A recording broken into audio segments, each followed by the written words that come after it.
Are you like me and you love the convenience of ordering out, but between the inflated prices and tips and the less than healthy menu options, it really makes you think twice before ordering, right? Well, Gobble's here to help busy people like us enjoy healthier home cooking without the hassle. Instead of meal prepping and shopping, you just customize your weekly menu, get your delivery, and spend as little as 15 minutes to serve a delicious homemade dinner any night of the week. And this week, I made chicken fettuccine that was simply divine. And both Julie and I made it at the same time. I know, we're so cute. And we could not stop raving about how delicious it was. It was so easy to whip up in less than 15 minutes, and everything I needed was already in the box. For our wonderful listeners, we have a special deal to help you get started for less. See what a difference Gobble will make for your household. Right now, they're offering our listeners a fantastic limited time deal. Get $120 off across 4 boxes, plus free shipping and free cookies. The cookies are so good. Go to gobble.com/dateable podcast. That's GOBBLE.com/DATEABLE podcast today. This offer is not available on their home site, so don't miss out. For us women, that time of the month can be the worst. The cravings, the bloating, and PMS.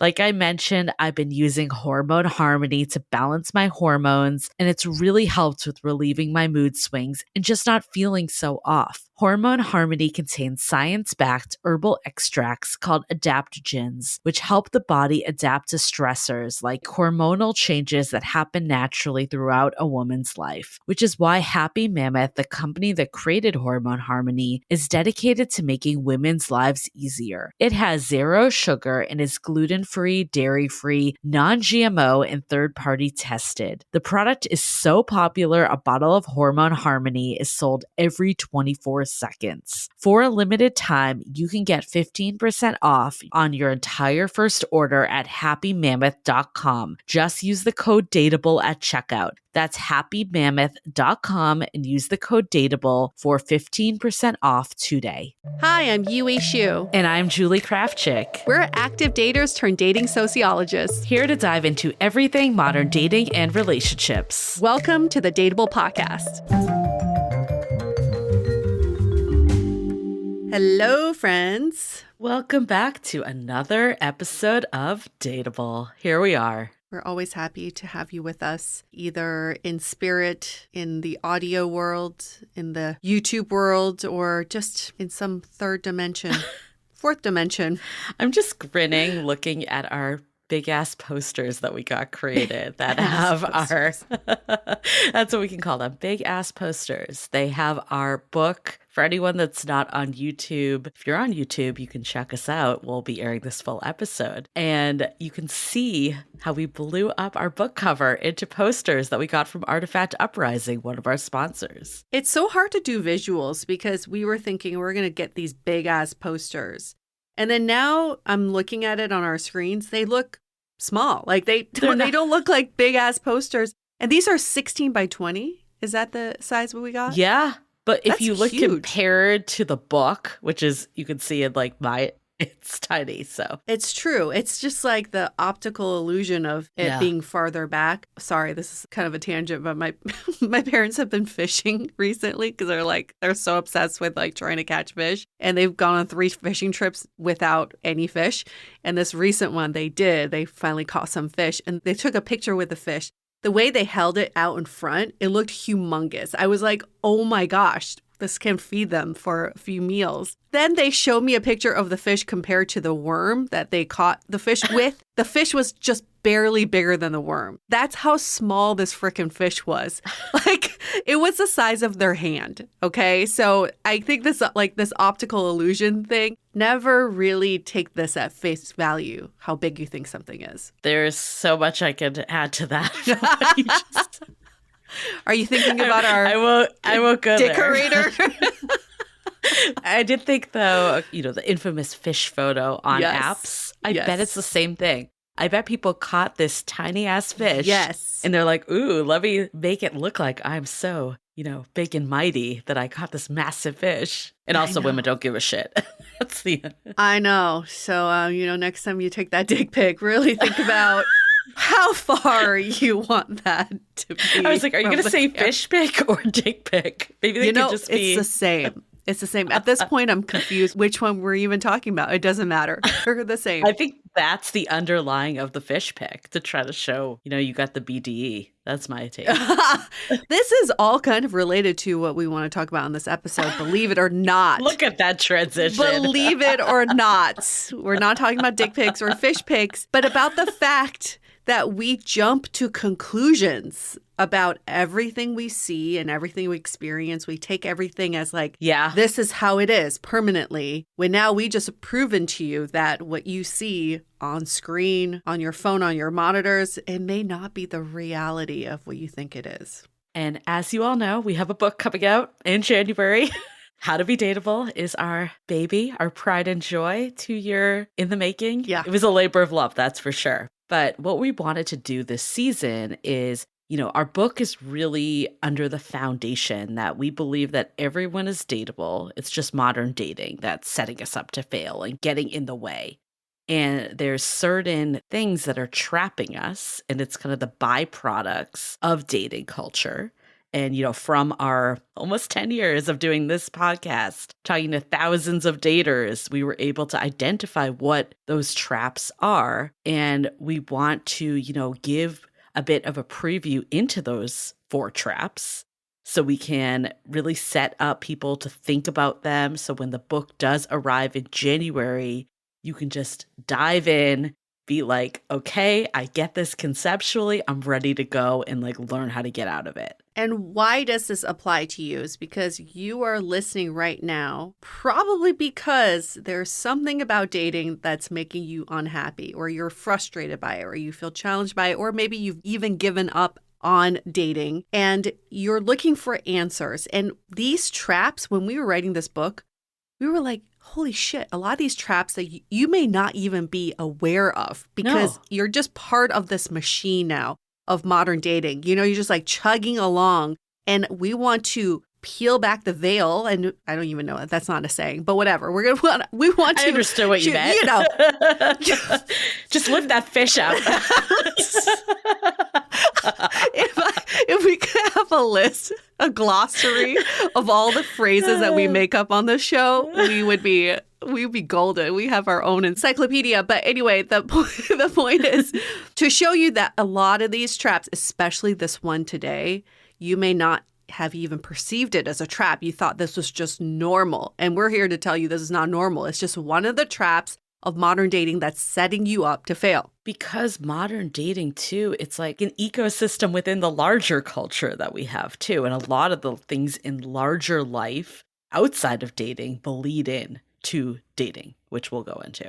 Yeah, and throughout this, we will be sharing some of our personal stories because, of course, Julie and I have experienced this trap. Yes. Time and time again. No one's immune. No. And nobody ever told us this was a trap. I thought this was so normal. But now we know. But we'll share some of our own experiences, which I'm sure a lot of you will resonate with. Yeah, so I'm excited to get into it. Before we do, some announcements. At Dateable Podcast, that's where you find us on the internet, howtobedateable.com. That's where you pre-order the book. We include some of the endorsements we got. So thank you to all the fellow authors and past Dateable guests that wrote just nice words about how to be dateable and how it helps readers. So I love getting these because it shows from people that get it. And it's just validation to us that we're on the right track. So it makes me really happy to see these come through. And you can also see photos of us with the book, including one of Mojo with the book. Mojo's my dog. Don't worry. That's not a fish or a dick. So it's just... Oh, God. No one wants that with the book. That would or be someone epic. Does. Maybe someone does. That would be epic. It's like my dick knows how to be dateable and then side by side. And then you just have to measure how big our book is.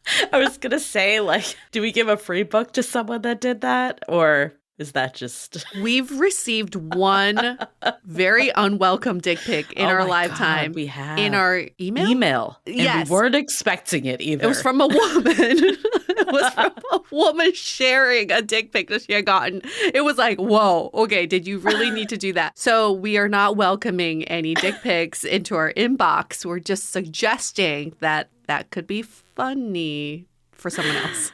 Thank you for setting that tone.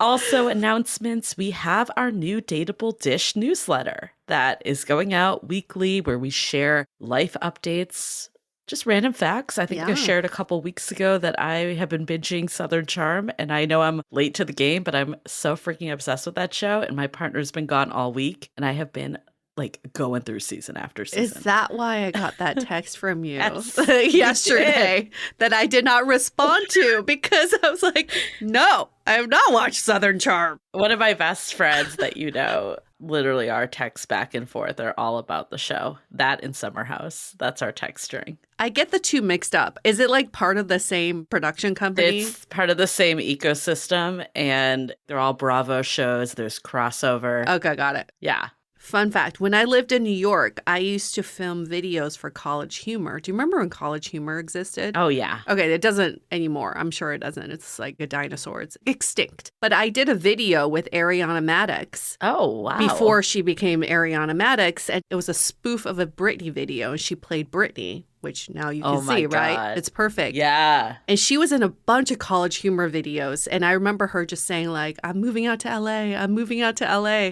And she did. And I didn't realize, I thought she was moving out to LA to become an actress, which I think was the original intent. I didn't realize she ended up on a show about restaurants. Yeah. And her as a server, but that's her claim to fame. This was a tangent. This was definitely a tangent, but join the email list. That's the takeaway. But also related to this episode, you think people's fame and success happen overnight? And I can tell you, I knew Ariana Madix when she was doing College Humor videos trying to be Britney Spears. Come on. We're going to get into it about why we expect things to happen instantaneously in dating. But before we do, let's hear a message from our sponsors. I've been really brushing up on my Italian for my trip to Italy, and this partnership with Rosetta Stone could not have come at a better time. I've been carving out 30 minutes a day on my walks, and their app has made learning a new language so easy. And it's not just Italian. This is such a steal right now because Rosetta Stone is offering our listeners lifetime access with 25 languages for 50% off the normal price. If you're looking to brush up on your Spanish, French, or even Arabic or Polish, they got you as the trusted expert for 30 years and millions of users. The best part, though, is how fast it is because Rosetta Stone immerses you in the language, and there's built-in speech recognition to give you feedback on your pronunciation. So don't put off learning that language. There's no better time than right now to get started. Dateable listeners can get Rosetta Stone's lifetime membership for 50% off. Visit rosettastone.com/today. That's 50% off unlimited access to 25 language courses for the rest of your life. Redeem your 50% off at rosettastone.com/today today. As the crisp fall air rolls in and the leaves begin to change, don't rely only on pumpkin to spice up your life. Embrace the natural power of cannabis this fall with Via. Whether you're lounging by the fire or exploring new adventures, Via's premium federally legal cannabis products are your perfect companion. Farmed and crafted with care in the U.S. and trusted by over 500,000 customers, Via has a product for everyone. Via just launched their high THCA flower and brand new flavors for the THCA vape slime, so you have more options than ever to blaze your own trail. You've all heard me talking also about their gummies. My favorite is the High Love Gummy that will awaken your senses and increase blood flow. I absolutely love it for pretty much every occasion. So if you are over 21 years of age, head to viahemp.com and use the code DATEABLE to receive a 15% off. That's VIIAHEMP.com and use the code DATEABLE at checkout. Please support our show and tell them we sent you. This fall, enhance your everyday with Via. So, what's the problem? Clearly, we want things to happen at lightning speed. We're calling this the expectation of love on demand, where we feel like everything should be instant, it should be effortless, we should get it when we want it, how we want it, kind of like how you'd order something on DoorDash or an Uber. Like, we just live in this instantaneous culture. And we give ourselves so much credit thinking that when we know, that we can go on a 5-minute date and just know right away if this is the right person for us. We can know within a minute if this could be a long-term partner. We give ourselves a lot of credit. But that's the expectation that we have with dating. We hear this all the time from daters. Like, should I go on a second date if there wasn't fireworks on the first date? Or I'm just not sure. Like, is it worth keep going? Like, these questions we always seem to get. And even just thinking about my relationships I've had, all of the ones that turned out to be something were maybes in the beginning. Yeah. I don't think I was like, oh, hell yes about anybody from like the get-go, but the ones I did have the hell yes feeling about, they were also like, got the hell out of here pretty fast. Those were my microwave relationships, the ones that like heated up real quick and then evaporated just as quickly. Yeah, exactly. So why do we do this to ourselves? Mm-hmm. We're not allowing connections to develop. We also get ahead of ourselves too, especially with the hell yes that you were talking about. It's like you have a hell yes on a first date. You're like already imagining 5 years down the line with them. I think that's the problem. It's like the maybe zone, which is the reality that most people are going to fall into. We're like, oh, we got to move on. We got to keep going. There's so many people out there. We got to find that person that meets all of my imaginary checklist, all of this. Like, let's keep going and jump from person to person. But that's what keeps you on that dating hamster wheel forever. And it makes us overlook people that could be good partners. But then, yeah, on the flip side, when we feel like we found that person, that immediate spark and chemistry, we imagine this life with this person when we barely know them. And when we polled our listeners, 80% of them said they struggle with getting ahead of themselves when they like someone. Wow. 80% of you all said that you struggle with getting ahead of yourselves, and you're admitting that. Like some of you may not even be admitting that. So 80% of you are aware of that and admitting it. That's huge. And I know for a long time, I struggled with this so much. I would go on one magical date with someone, and all of a sudden I'm like canceling weekend plans, in hopes that we would see each other, or putting my life on hold because I'm like, this could go somewhere. I'm going to have to really see this through with this person. Just after one date to reshuffle my life around just for this one date? What? I was so guilty of this. Like, I would believe I was in relationships that weren't real relationships. What we're calling imaginationships. Because I think that is what I was doing. I was seriously in a fantasy. Like, I was not looking at facts. Like, I was like, I haven't seen this person in 3 weeks, but I'm obsessed with them. And this is definitely going to be the one that works out. It's like, well, no. And then, we had a listener actually write on Instagram that she had a story that the guy was far more into her than he really was. And it really caused her to miss the red flags. And I think that's very common and a problem with getting ahead of ourselves is that we don't actually evaluate if this person is a good partner for us.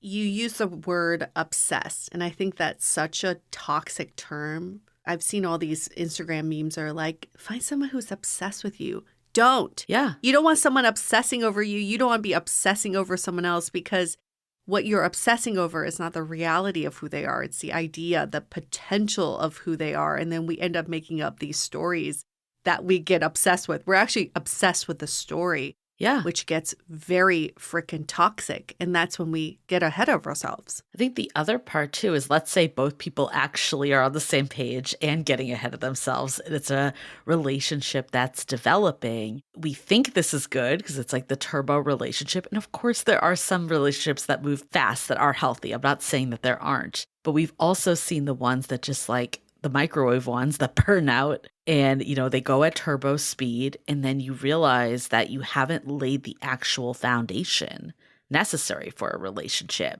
because you just want to skip to the end. Yeah. And then you get to the end. You're like, this is actually the end, because this can't go any farther. We forget that in dating, it's not about skipping ahead. It's about building that foundation.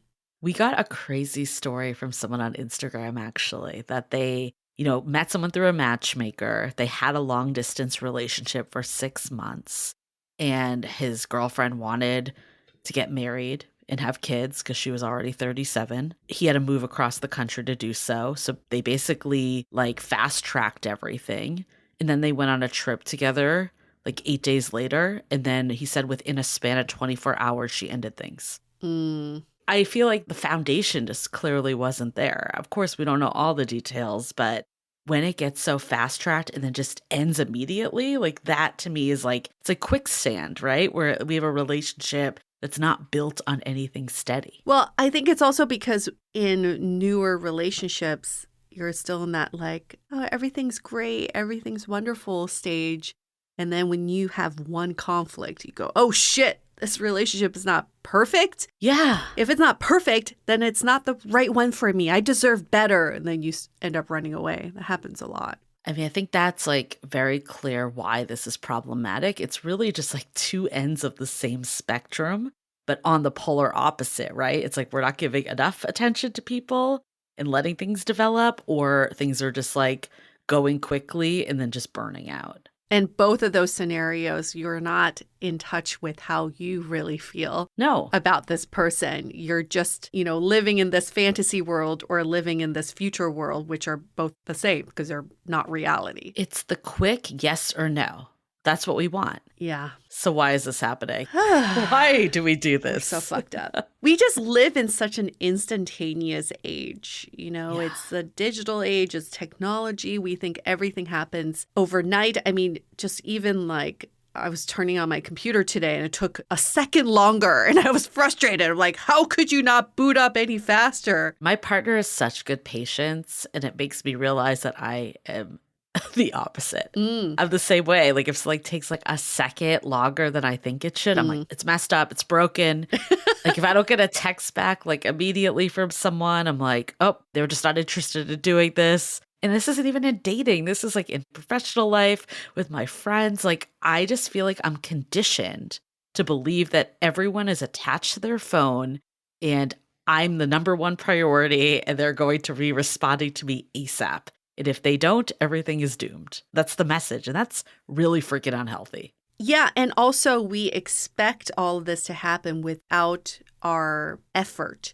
Like on dating, you expect you go on one date. If it's magical, then it magically progresses and you're just going to hit all these milestones without putting any effort into it. And that's the problem that we're facing of like this expectation of love on demand, is that we think like, oh, yeah, if two people like each other and there's quote unquote chemistry, things just naturally progress. So how do we counter this? Because I feel like living in this world is really hard. I feel like the slowing down is so necessary, but it's so difficult to do when you're like constantly attached to instant connection or what you perceive as instant connection. That's really not. Yeah. Well, I mean, slowing down is easier said than done, but it's like checking back in with ourselves, right? And just doing a reality check. Do we really, in reality, expect this to happen overnight? We don't. We just think it should in this digital age. Yeah. And what doesn't help is social media. We see people getting into relationships, it seems like overnight. Seems like overnight people are falling in love. It seems like people are finding the loves of their lives every day, every second. Everybody's finding loves of their lives except for you. And you're wondering, why isn't this happening for me overnight? Because we don't see the middle part. We don't see the process in between at all. Yeah, I think it's really helpful for me with dating and relationships to look at other parts of life that took time. Yeah. Like building a career, like building even the relationship with your friends, right? Like it didn't happen immediately. Years maybe went by till you actually were like so close that the person felt like family. So I think taking that and just being realistic a little more about the time necessary has helped me ground myself a little more with relationships. Why do we not apply the same friendship principles to relationships? I know we've asked this on our podcast before, but you don't meet a new friend and then just expect to be besties the next day. You also know that it takes time and effort to nourish that relationship. And sometimes you go, I don't have the time or the energy to do so, right? We're so realistic about friendships, but we expect relationships to just magically do its thing. I think another thing that I've been trying to do is slow down my pace in life a little, because I think that bleeds into everything else. For instance, I feel like I used to always just take Ubers everywhere because I would get there quick and I wouldn't waste time and I would just move. Mm. And now I've been trying to take the bus a little more. And part of it's to save some money, but also is kind of been enjoying it because it's like this downtime. I can take in the environment. Like with San Francisco, especially, you're like going up hills, you get the views. Like in Uber, like you're just whizzing around. You don't get to take anything in. I'm maybe listening to a podcast or like enjoying some of that space, I guess, to breathe. And I'm trying to do this like in life. So like I can try to move this over to other areas where I have these expectations for everything to just be so fast. Oh, I love that. That's such a great way to slow down your neurosystem, right? To just be like, okay, I don't need to be everything everywhere at once, and I don't need to get there that fast. What am I in a hurry for? I still remember when we went to South by Southwest and I went to that panel about singularity and how AI is going to take over the world. And Ray Kurzweil said, when we get to singularity, or even when AI starts being more prominent in this world, the whole goal is to buy your time back as humans, but also be very intentional about how you spend that time. And I will always remember him saying that because sometimes we're like, no, this will save me time. But then you have to think, save time to do what? Right. Right? What are you spending that extra time on? And I think in dating, if you're like, oh, I got to do this fast so that I can spend more time getting to know people, so I can spend more time on a date instead of packing them in, so I can spend more time understanding how I feel in this moment on this date. And then all the other stuff that like doesn't contribute to that, yeah, I can do those faster. I can fast forward those. I mean, I think a big part of it comes down to this feeling of like not wanting to waste time. Yeah. Like time is this like such a precious thing, but we also have to be like, okay, what is an extra day?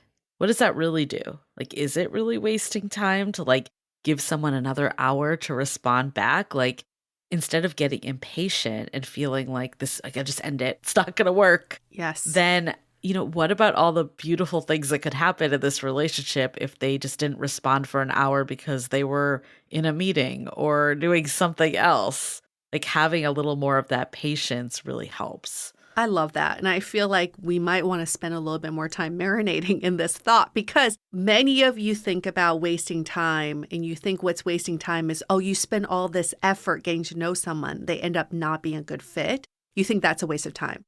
I would argue what's a waste of time is those 5-minute coffee dates that you pack in. And one day you have like 6 coffee dates and you don't get to know anybody in depth. You just walk away feeling completely overwhelmed and tired and drained. That's a fucking waste of time when you could have spent those 7 coffee dates or whatever on one person. Even if they're not a fit, you're getting to know another human being at a deeper level and understanding who you are in relation to that person. I mean, the date interview, we talk about this a lot, where the date feels more like an interview. That is so common in modern dating because people just want to make sure they're not missing any red flags. Like they don't want to waste their time on people that might be wrong for them. So by doing this, you're like not giving any form of connection at all. Right. And it's like what you were saying, you're just spinning your wheels going on these dates that are not set up for success at all. Would so much rather go on less dates, but like give someone the time and attention to actually like have a chance of moving this forward and building something. You'll feel so much more fulfilled that way. To have in-depth connection with anybody it does not have to be romantic. You would feel fulfilled if these were just friends that you met out in the wild. It's just somehow we think, oh, because it doesn't have the romantic glare, this is a waste of time. I think that's another reason, though, why we want everything to be so instantaneous, because everyone views modern dating as so freaking miserable nowadays. Yeah. Because of dates like this, because of the way that we show up. It's no longer fun. It's no longer magical. It's no longer romantic. So we just want to be freaking done at the end of the day. Yeah. We're just so like results oriented and we don't even know what the result is. It's like, no, we just got to keep going. I still think I remember one of the most magical dates I've had in recent years was when I was in Greece. I went on a date with someone I knew there was no future with. He lived in Barcelona. We were never going to meet up again. But we had this wonderful night of saying, okay, we only have this limited time. Let's get to know each other on a deep level. Let's really set each other up for a wonderful love life with other people. But we're going to have this like really awesome night.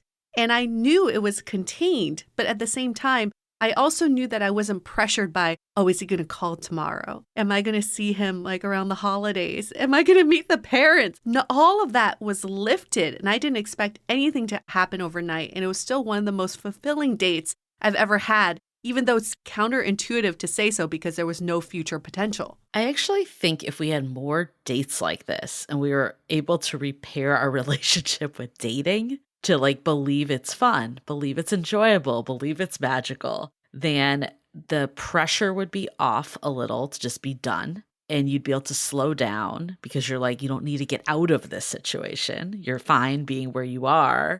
And then you would actually get to know people because you don't have that pressure to just get done, move on. Yes, I like that. I really like that way of thinking because, the people you encounter in your life, even if there's no romantic connection, everybody does something to open your heart. I truly believe this.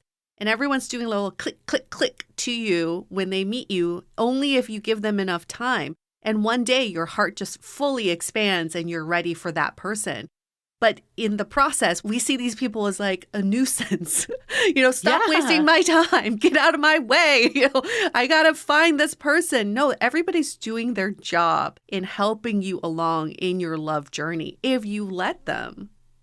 Well, I think it comes down to societal expectations of what love looks like.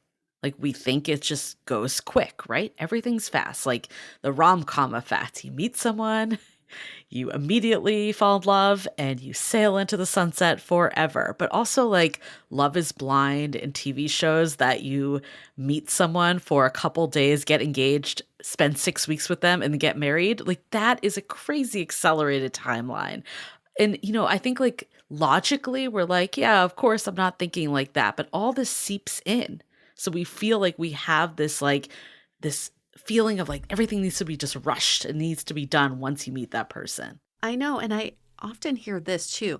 I just want to be in a relationship already. Yeah. I just want to be in the relationship phase already.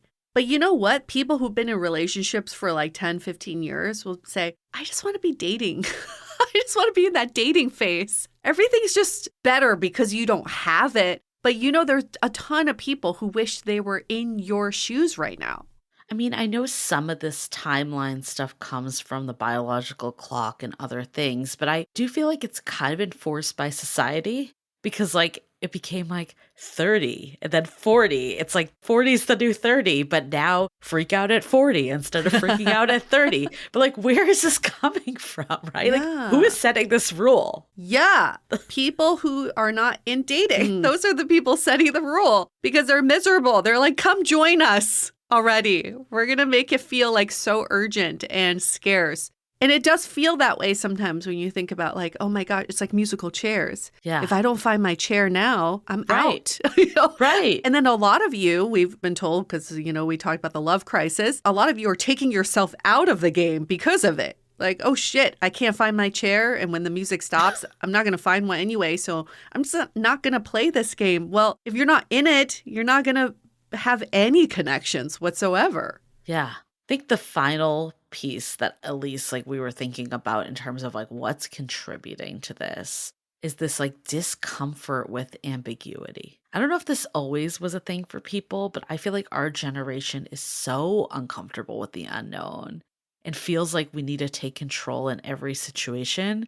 And in dating, it feels like that's the one place where you can't take control. That's very true. Do you watch Emily in Paris? Oh, yeah. Do you remember when Sylvie said that to Emily? She's like, you Americans just can't deal with ambiguity or something like that. Yeah. And I thought about this as well. I think it's because, again, technology, a wonderful thing, has put us in control of so many aspects of our lives that we think dating has to fall in the same binary track as everything else, like ordering food and online shopping. Yeah, like we don't give it breathing room at all. So how do we counter that? right? How do we give him more breathing room? I think you gave people a really good example is where else can you slow down in your life so you can have more of that white space.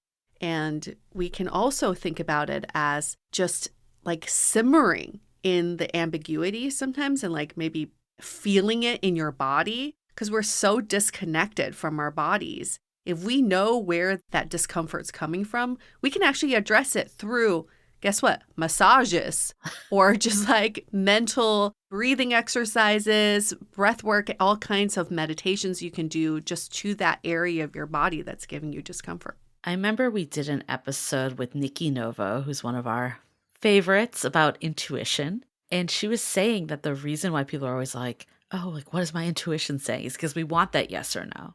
We can't sit with this unknown. And she was saying, like, how do we get comfortable staying in the unknown? And, like, again, it goes back to what we were talking about earlier about like this speed and clock of like, I can't wait an extra hour for this person to text me back or, the next and go on one more date to see if this could go somewhere. But if you can get comfortable with not having all the answers and like letting things play out a little more, like that's how things develop. Yeah. And here's one thing that just giving away a tad of our book, because we talk about this quite a bit. It's like, how do you simmer in the ambiguity of dating? Is start making lists of things you have control over and things you don't have control over. This will help you make decisions. When you're waiting for that text back and you're feeling so uncomfortable about where you stand with this person, ask, what's in my control? Okay, I can text this person, ask them what the plans are. And what's out of your control is what they're going to say back and when they're going to say it back. All right, then you know what to let go. Right. So I want to go into, what we can actually do about this. Obviously, we gave a few tips along the way, but like, what do we do to stop feeling like everything needs to go at lightning speed and just be a quick yes or no, instantaneous? But before we do, let's take a quick pause to hear from some of our sponsors. Does anyone else feel like there are so many distractions in the world and it's just so hard to focus? Anyone who knows me knows I can't function without my morning coffee, but lately it's not doing it for me. I'll still hit a wall by 2 p.m. and my mind felt foggy and I was just stressed out. Yue's been telling me about Magic Mind, which is a mental performance shot that she's seen at Air One, Sprouts, and some other high-end grocery stores. So when they came in as a partner, I had to do their 7-day challenge. In just a few days, I noticed a huge difference, feeling more focused, clear, and calm all day. I always like to make sure I know what's going in my body, so I was glad to see that it's not a quick fix. This formula was created with doctors, perfected over 10 years, and designed for long-term mental performance. But the best part is, if you don't like it, you can get a full refund for 100 days after your purchase, no questions asked. Right now, get up to 48% off your first subscription or 20%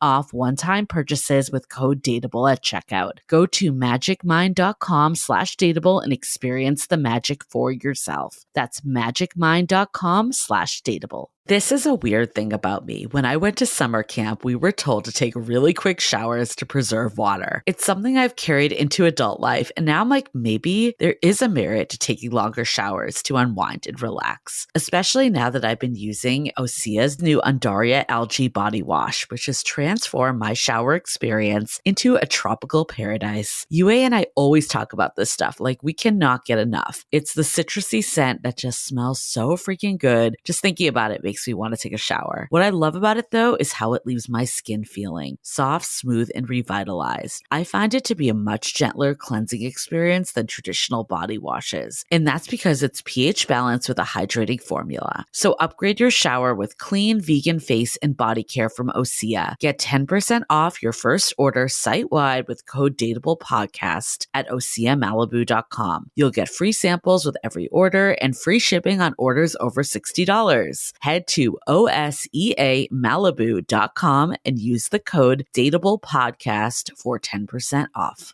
Do you like to be in the know of what's really happening with celebrity gossip? Do you like to hear about the drama happening on reality shows before the shows even air? If you're not listening to Cocktails and Gossip yet, the time is now. I'm obsessed with this podcast because each week, Bea and Amanda, the hosts of the podcast, bring you the tea on reality TV and the craziest celebrity blinds from their website, Bravos and Cocktails. You know, I've been on a real Bravo binge lately, so this podcast is the perfect complement. And trust us, they do not hold back. Listen and you'll have some unfiltered tea to spill at your next dinner party or in your group chat. Pop culture lovers, Bravo lovers, and people who just can't get enough gossip. This is a podcast you should definitely check out. And who knows, you might hear something from Cocktails and Gossip first before you hear it anywhere else. Scandival, anyone? Listen to the weekly Cocktails and Gossip podcast wherever you get your podcasts. What do we do about this now that we've laid it down? How do we slow our roll a little? Just don't give up.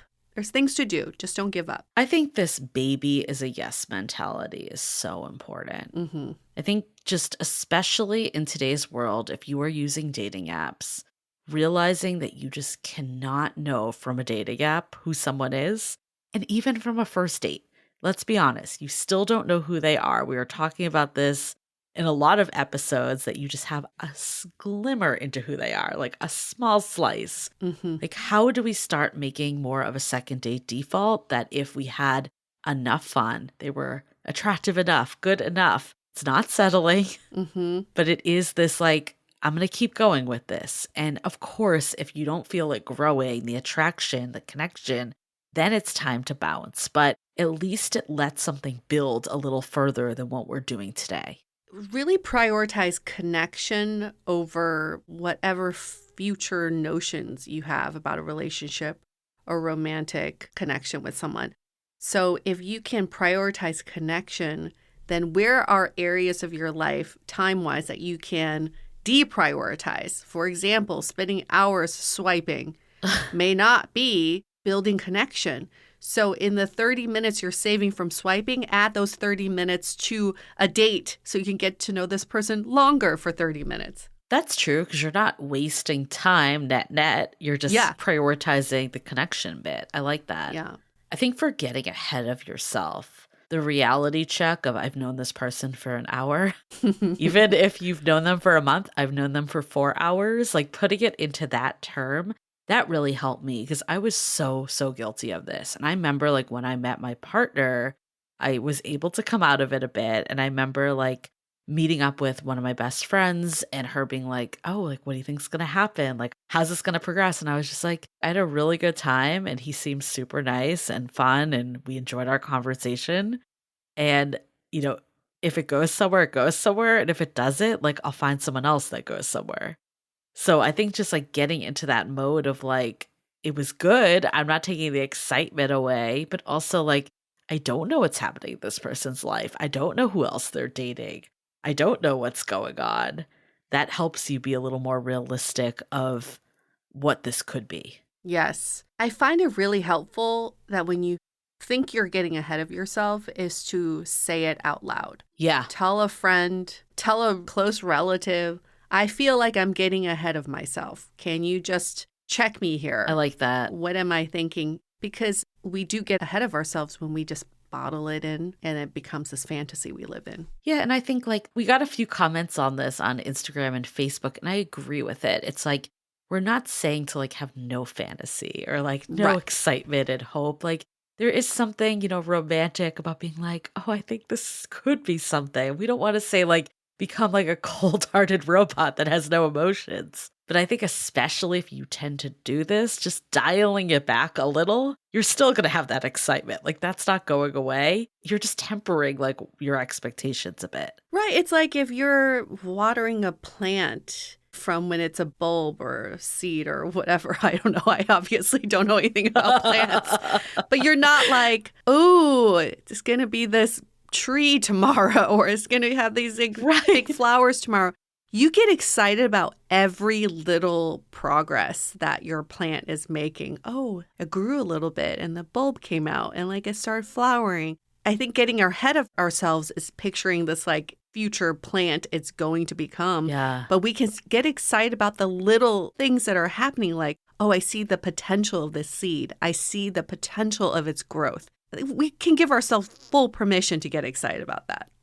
I like that analogy a lot too, because then it allows you to appreciate the moments as they're happening. So instead of being like, are we going to be in a relationship? You're like, I really enjoyed this third date with them and getting to know them and going to the sushi spot or wherever we went. Like, I think just savoring all those like memories is so important. Like the beginning of a relationship is so special. Like you have these butterflies, these like flutters, right? Like this just like feeling of like being over the moon. Like, why would you want to fast track that? You're not going to get it back. You're not going to get it back. Oh my gosh. Yes. All those people who've been in relationships for a really long time, they always reminisce about those early days because everything is new. Everything's a first time. But guess what? After the first time, you never get that first time back again. I think the other like tangible PSA I want to make is like, can we stop being like Nancy Drew? Do you remember Nancy Drew books, like the detective from our childhood? Do you remember these? Well, I think it's so funny because I know you've referenced this before. I came to the States in '89, so I think I kind of miss the Nancy Drew period because I came in third grade. I think I was like at the tail end of it. But in theory, I understand who she is. So yes, I get the reference. But for anybody who's like super young. They have no idea who Nancy Drew is. I was obsessed with Nancy Drew. She was always on the case. Like there was like this whole book series like about all of her adventures. She had to crack the code, She would just go undercover for everything. And I always feel like we do that in our dating lives. Yes. Like we just want to like, again, not waste any time. Get to the end. Fast track. So we're like reading every last line in a dating profile and making assumptions, just cracking the code. Yeah. Like these texts to our friends of like, well, do you think that like they're cute? Like in this photo, they look cute, but in this one, like I don't know, their hat's kind of weird or their outfit's odd. Like, do you think it's worth my time? It's like, no one knows. This is not worth your time. Yeah, I know, because so much of what we naturally want to do is crack the code on who someone is just based on the little things that we know about them. And that becomes problematic because we jump to conclusions. We think we've solved a mystery. And when we show up on that date, they end up not being who we think. Most of the time will not be who we think they are. We get disappointed. But guess who brought on that disappointment? It's Nancy Drew. I actually think this is the biggest mistake people could make in dating, of just getting so hung up before the date on like analyzing the situation. Because one, this is what burns you out. This is what makes dating so freaking miserable that you just need to get out. And that's, again, feeds into expectation of love on demand and just wanting to like fast track to the end because you don't want to do it anymore. It's so painful. If we were actually using our time, again, redefining and repairing our relationship to dating, if we were spending our time feeling like that energy of meeting new people, the connection, even if it's not our forever person, it would make everything a heck lot more enjoyable. Oh, it's so true. I'm embarrassed to say this, but I used to approach dating like collecting evidence versus a discovery process. So everything I would see about this person, one example is before going on a date with this guy who I knew through friends, I just didn't know much about him. I pulled up all of his Facebook photos and tried to piece together clues of who he is. Like one picture, he had a picture he took in front of like a floor to ceiling window. So I'm like, okay, this guy lives in a high rise and must be a really fancy building. And then there was like another picture of him, like there was an Instapot on the counter. I'm like, he must have had a girlfriend at one point who bought an Instapot, just trying to piece together these clues when I could have been more curious and just more of like try to discover who this person is and not go into every Facebook album there ever existed for him. And you would have spent the same amount of time, but you actually would have been getting the benefits of like a conversation with someone. And you know what, Julie, when I finally met him, he was nothing like what I thought he would be. So you double wasted your time. Yeah. Double wasted. I mean, I was like, where's the Instapot in your kitchen? Where's the floor to ceiling window in your home? you live in a shack. What the fuck? Like, all these conclusions I drew about him, when if I didn't do that Nancy Drew just like evidence piecing process, it would have been a lovely date. I would have liked to get to know him. Yeah, and I think that the connection could have actually gone somewhere. And I think that's what's happening, is that we're cutting connections so quickly or using our time in the wrong places in order to shortcut, that we're just not effectively dating and connecting with new people. No, we're not. So how do we just like focus on the process, enjoy the journey of dating? How do we find this process enjoyable again? So many of you have told us it's no longer fun, it's exhausting, and you're drained. There's no way you could approach dating well in that mindset. It's just not set up for success at all. No, not at all. So there are 3 questions that you can ask yourself that will help you enjoy the process even more. It's like, what am I learning about myself in getting to know this person? How do I feel around this person? And what side does this person bring out in me? And once you've gone on enough dates, you'll have kind of a North Star of what you want these answers to be, right? I'm learning that I can expand my heart. I'm learning that I can overcome my fears. I'm feeling my best around this person. I'm feeling empowered by this person. The side this person brings out in me is like this childish, really fun, silly side, which I really love. You'll start to see what are the learnings you want to be having with the people you go on dates with. That way you can vet them based on those answers and not based on some fantasy you've created. Yeah, and I think if you're in this mindset, then it never becomes a waste of time. Like no date becomes a waste of time because you're always learning. I think it's when we have this like all or nothing approach, that's when we swing on the 2 sides of the spectrum that we talked about earlier, of just dismissing people immediately or going all in with people that we don't have enough information on. Yes. If you search for it, if you ask the question, what did I learn from this person? After every date you go on, you will have an answer because we will all be able to learn from everybody. But if you ask the question, was this a waste of time? Yes, your answer is going to be yes, because that's what you were looking for. So start looking for the right things from now on. That's a good takeaway. I think my last takeaway of this is just, slowing down often helps speed us up. Yeah. We think that like by taking the break or by, giving that person the extra date or something, then we're actually like wasting time or not using our time efficiently. But having that extra clarity or letting things develop a little more, like that's what could make all the difference in the world. So like if you went on a date with someone, it felt okay, but not great. And then the next date was wonderful. I will say with my partner, like, the first date was not fireworks in the sense that I like knew immediately. Mm-hmm. I knew that I had a good time. I knew this was someone that I enjoyed talking to. I knew that like I would see them again if they wanted to see me again, if it was mutual. And then the more we spent time together, the more things built and developed. And then it became so clear that this was the right person for me. But I'm glad I gave it that extra time each time. We hear this over and over with people that have met their person. I still love your story about taking the bus, because maybe that is the ultimate takeaway, is take the bus and dating. What does that look like? If you think about it, if you're always like in Ubers and Lyfts, 1, is bad for the environment. Yes. And 2, you don't know what kind of driver you're going to get. You don't know what kind of car you're going to get. You may not be happy, but you just know you want to get there as fast as possible. And if you don't, you get disappointed. You're setting yourself up for so many points of disappointment. If you take the bus, you're like, I don't know if it's going to get here on time. I don't know if it's going to detour. I don't know if streets are closed. I have no idea who's going to be on this bus with me. At least I know this is better for the environment. At least I know this is getting me where I want to go eventually. Yeah. I can stop and enjoy the scenery as I'm going. You're going to notice along the way different things about the route that you may have never noticed before. And maybe at some point you go, actually, I'm going to get off early because this looks interesting. This looks, yes. Yeah, I kind of want to explore this. I never noticed this neighborhood before or this coffee shop before. Take the bus and dating.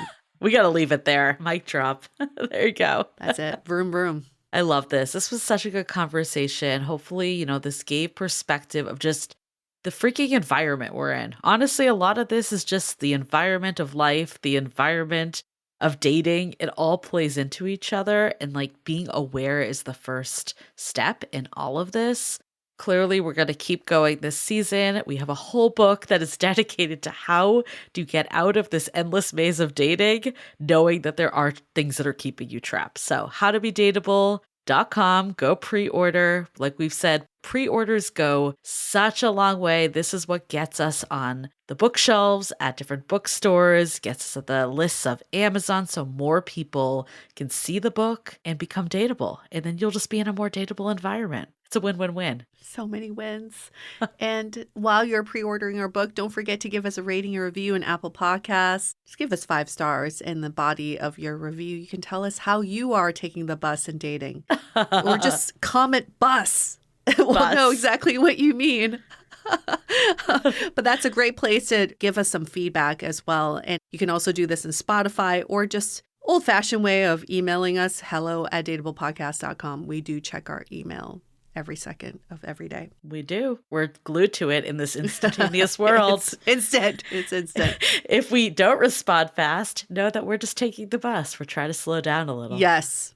Yes. We're taking the bus. Great. Okay. We're going to wrap up this episode and we'll see you all next week. Stay dateable. The Dateable Podcast is part of the Frolic Media Network. Find more podcasts you'll love at frolic.media/podcasts. You can follow us on Instagram at Dateable Podcast and visit dateablepodcast.com for access to all the episodes and our premium programs. Also, make sure to subscribe today if you haven't already on Apple Podcasts, Spotify, or your favorite podcast platform so you are the first to get all the latest episodes. And most importantly, stay dateable.